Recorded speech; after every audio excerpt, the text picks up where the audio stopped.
President Trump in France today for the G7 summit discussing the new peace agreement with Iran. The memorandum of understanding extends the shaky ceasefire for 2 months and opens the Strait of Hormuz. Trump says the strait will be completely open on Friday.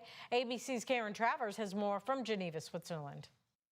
President Trump touching down in France for the G7 World Leaders Summit, fresh off his announcement that the U.S. and Iran had reached a ceasefire agreement.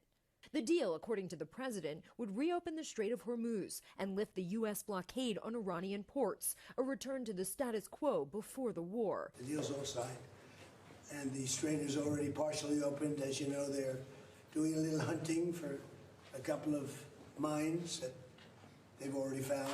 It opens a 60-day window to negotiate the end of the war and Iran's nuclear program. Vice President Vance on ABC's Good Morning America calling the deal a win for the American people.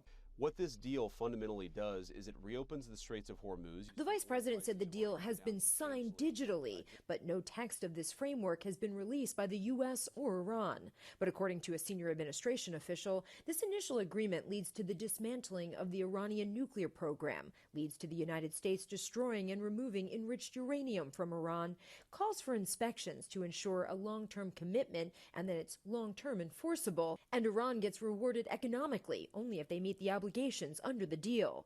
Iran has been demanding the release of its frozen assets and the lifting of sanctions. What everybody will see is that Iran doesn't get a dime of money unless they perform their obligations. And the money that we're talking about is fundamentally sanctions relief. We're not giving them American money. A formal signing ceremony for the U.S.-Iran agreement could take place here in Geneva on Friday. Karen Travers, ABC News, Geneva, Switzerland.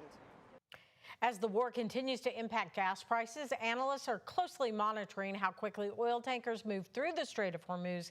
If there aren't clear signs oil is coming back onto the market, prices could increase again.